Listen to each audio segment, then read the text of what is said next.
Hey everybody, welcome back to the channel. In today's video, I'm going to go over a few tips on how to maintain and just do various things with your 22 conversion bolt. I make videos on these fairly regularly, and you guys always have some pretty good questions, so I try to cover them as much as I can. Had a video a couple weeks ago. You guys had questions. I'm here to answer those and some that we've gotten just throughout the years. Now, one of the things I am going to have to do here is I'm going to have to disassemble it to show you a couple things regarding cleaning. So we might as well just go ahead and start with disassembly of the bolt carrier group. One of the things I'm going to mention right off the bat, just keep this in mind through the entire video and the entire time you're possibly doing this at home. And that is, there's a guide rod with a spring on it, so you have spring tension. So when you're taking these apart, make sure that you keep this pointed, safely, not toward yourself. Eye protection is a good thing too, because since these are under stress, if you let go of them wrong, they can go flying, and we don't want them flying into your eye or anywhere that could cause anybody any harm. So just be aware, spring tension. But starting off, let's go ahead and take a look at this. The easiest thing to do is just go ahead and take the bolt carrier group itself and go ahead and slide the bolt back. And then here you can just hold it with your support hand and hold everything under tension and compressed. From here, you're going to want to try to spread these two arms apart a little bit while pushing downward on the chamber adapter. So downward is going to be opposite of the feed ramp. So simply pulling them apart and pushing down, your chamber adapter, easy for me to say, your chamber adapter comes right out. Now, in this case, if you were adapting this to go into a dedicated 22 and you had the collar that goes onto a dedicated barrel, at that point, you would just put this or the collar back in reverse. So that's all the farther you would need to do if you were changing the chamber adapter to a collar. But we're going to go ahead and take this apart a little bit more. Now, keep in mind, spring tension. We are slowly going to let this apart, and then you're going to see we have the bolt itself. Then I do have the spring and guide rod and the plate. A little bit dirty here, but that's pretty much the disassembly. The only other thing you might want to do is get in here and get the firing pin out. In this case, it's going to be very similar to a regular AR-15. Get yourself a small tool like a punch and get in here to this little cotter pin. You're going to pull that little guy out, and from there, again, a little bit of spring tension in most cases, you're going to have the firing pin and its spring go ahead and come right out. So at this point, you can dive right in and really dig into this thing and really clean it up all you would like. You can also go ahead and take and drive a roll pin out here if you need to get the extractor out. In most cases, you typically don't have to. This is usually far enough for most people. Keep in mind though, there is also a cut in the firing pin that is going to have to be aligned when you put it back together.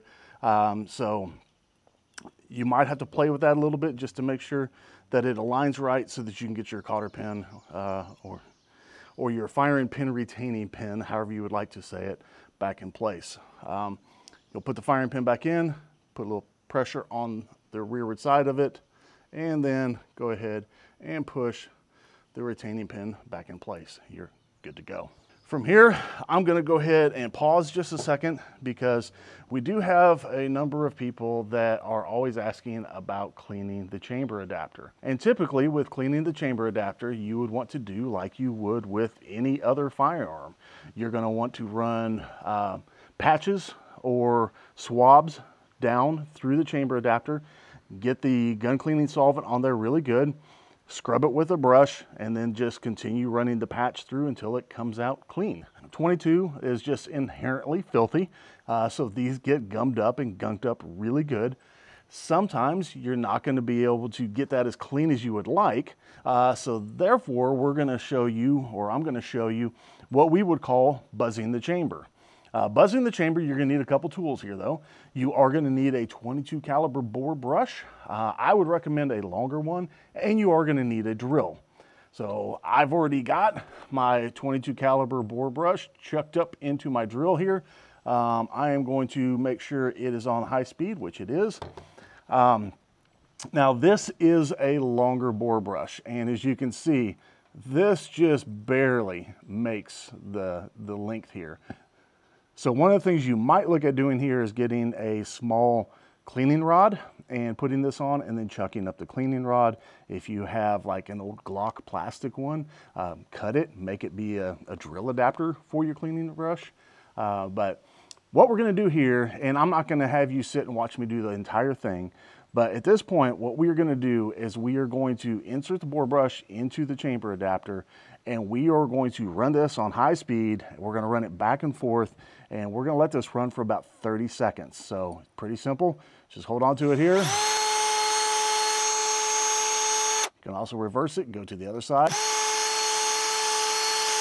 You're gonna continue doing this for, like I said, about 30 seconds or so. And what that's gonna do is that's really gonna get into that chamber, and that is really gonna clean it up for you.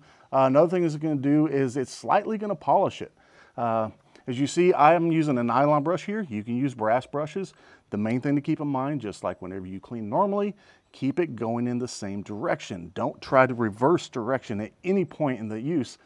Otherwise, it could possibly get stuck in there, and then you'll be sending your chamber back to us, chamber adapter back to us and say, hey, can you fix this? So never reverse directions whenever you're using the bore brush. But it's pretty simple.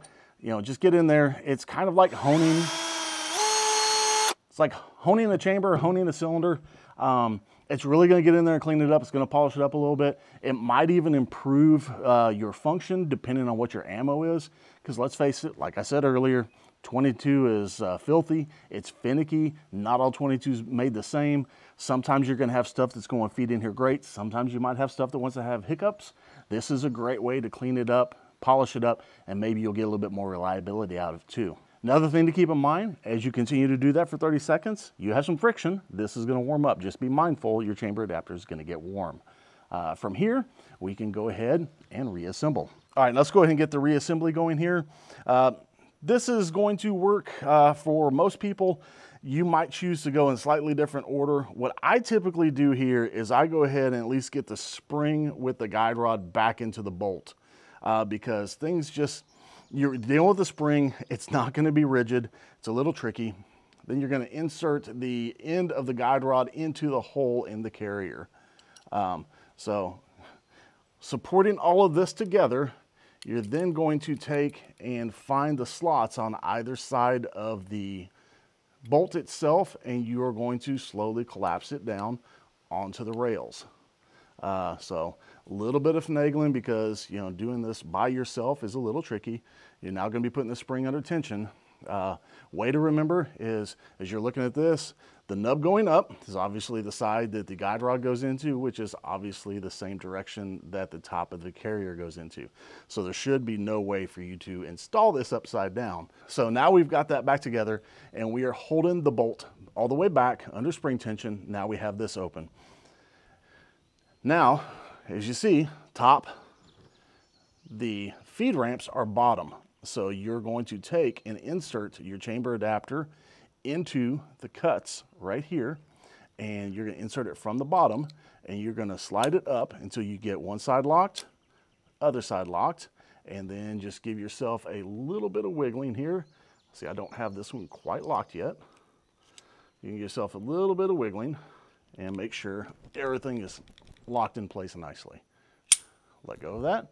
Now you've got your 22 kit back together. So that's just a quick look on how to disassemble and how to do what we call buzzing the chamber. So if you ever get a hold of our customer service and they recommend buzzing the chamber, that's what I just did there.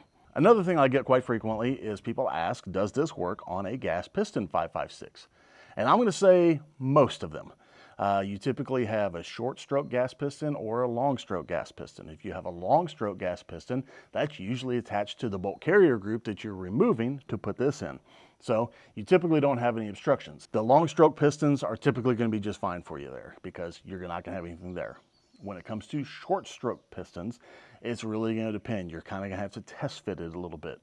Our very, very early versions of this, we used to recommend people to remove the piston and then you're not going to have any problems. But we have cut the top of the carrier group out so that, say this were a piston in the carrier, it should actually just be able to completely clear in there.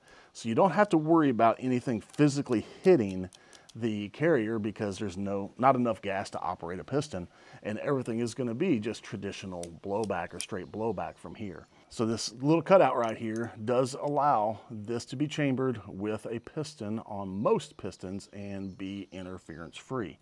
So if you're unsure on yours and you have a friend that has a 22 kit, you might just take it and test fit it first. Or if you can, take your upper into your local gun shop that carries the 22 kits and maybe try a quick test fit if they will allow it.